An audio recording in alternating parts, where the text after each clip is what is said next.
सोचिए, एक ऐसी कौम जिसका जिक्र कुरान में तो वाज़ेह तौर पर है, लेकिन जिसका नाम अल्लाह ने खुद छुपा लिया।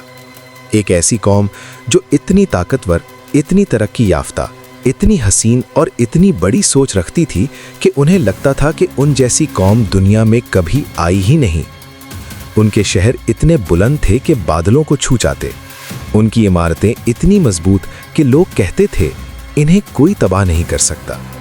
लेकिन फिर एक दिन एक अजाब आया, इतना खौफनाक, इतना तबाहकुन कि उनकी बज़म, उनका शहर, उनके महल, उनकी ताकत, सब कुछ मिट्टी का ढेर बन गया।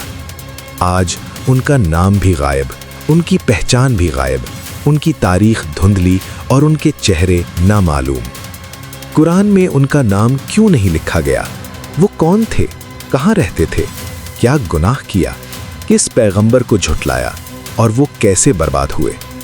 आज हम इस नामालूम कौम की कहानी कुरान की रोशनी में समझेंगे और देखेंगे कि आज की इंसानियत उनकी गलतियां दोबारा तो नहीं कर रही। तसव्वुर कीजिए, एक वीराना, हवा का सुरसुर करना और रेत के टीलों पर बिखरे हुए बर्बादी के निशान, जिनका ताल्लुक किसी आम कबीले से नहीं बल्कि अपने वक्त की एक सुपर पावर कौम से था। ये कहानी आद, समूद, लूत या नूह की नहीं है। ये कहानी है उस नामालूम कौम की जिसका जिक्र कुरान में तो है लेकिन उनका नाम नहीं बताया। उलमा के मुताबिक अल्लाह ने उनका नाम पोशीदा रखा ताकि लोगों की तवज्जो शख्सियत के बजाय पैगाम पर रहे, ताकि कोई ख़ास नस्ल या कबीला फ़ख्र ना करे और हर दौर की गुमराह कौम अपने आप को उनके आईने में देख सके। नबी अलैहिस्सलाम ने फरमाया, कुरान की हर कौम का एक मिसाल तुम्हारे अंदर मौजूद है। रिवायात के मुताबिक ये लोग गैर मामूली जिस्मानी ताकत के मालिक थे, लंबा कद, मजबूत हड्डियां और खूबसूरत चेहरे। उनका लाइफस्टाइल इतना एडवांस था कि वो पहाड़ों को काटकर ऐसे महल बनाते जैसे हमेशा इसी दुनिया में रहना हो। उनके बाजार रातों को रोशनियों से जगमगाते और तिजारत व ज़र्रात में उनका कोई मुकाबला ना था। कुरान फरमाता है, वो पहाड़ों को काटकर इमारतें बनाते थे गोया वो हमेशा रहने वाले हों। सूरह अल-हिजर 82। इस कौम की तरफ भी एक पैगंबर भेजा गया जिनका नाम अल्लाह ने जाहिर नहीं फरमाया। उनका पैगाम सादा था, अल्लाह की वहदानियत को मानो, जुल्म छोड़ो, तकब्बुर से बचो। मगर ये कौम 3 बड़े गुनाहों में गर्क हो गई। पहला, तकब्बुर। वो कहते थे हमसे ज्यादा ताकतवर कौन है? रेफरेंस सूरह फुस्सिलत 15। दूसरा, नबी का मजाक। वो अल्लाह के नबी को पागल कहते और अपनी ताकत के गुमान में अजाब को चैलेंज करते। तीसरा, अमीरों का जुल्म। अमीर तबका गरीबों को गुलाम समझता, नाप तोल में कमी और धोखा उनका कल्चर बन चुका था। कुरान फरमाता है, वैल है उन लोगों के लिए जो नाप और तोल में कमी करते हैं। सूरह अल-मुतफ्फिफीन 1-3। फिर अल्लाह का अजाब आया 3 मराहिल में। पहला मरहला, सख्त हवा और आंधी। तेज हवा चलनी शुरू हुई, बहुत गरज दरज के साथ। लोग घरों में छुप गए मगर हवा बढ़ती गई। ये अजाब उन पर 7 या 8 रातें और 8 दिन तक चलता रहा। दूसरा मरहला, जमीन का हिलना। जब उनकी इमारतें हिलती, गिरती, टूटती तो उनके लोग भागने की कोशिश करते, लेकिन अल्लाह ने उनकी ताकत को ही उनके खिलाफ कर दिया। उनके महल उन पर गिर गए, उनका शहर रेत में गर्दिश करता गया। तीसरा मरहला, चीख या सैहा। आखिरी पल में एक भारी दहला देने वाली चीख आई।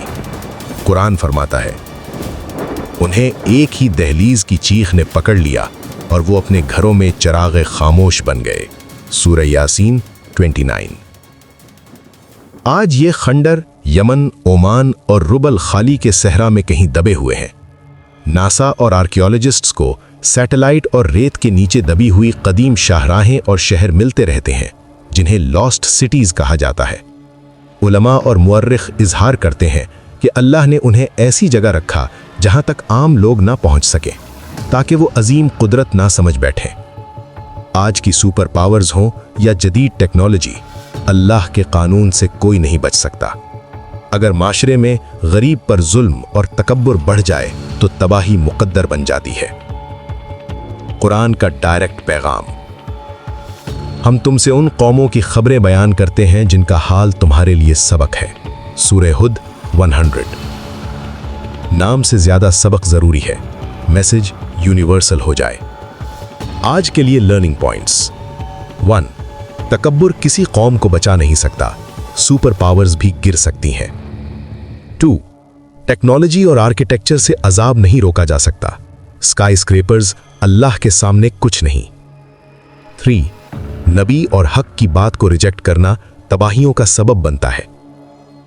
4۔ امیروں کا ظلم اور غریبوں کی حق تلفی کسی سوسائٹی کو ختم کر دیتی ہے۔ 5۔ اللہ کی پلاننگ سب پلاننگ سے بھاری ہے۔ اگر آپ چاہتے ہیں کہ ہم اپنے شہروں، اپنی فیملیز، اپنی سوسائٹی کو تباہی سے بچائیں تو ہمیں قرآن کے میسج کو سننا، سمجھنا اور فالو کرنا ہوگا۔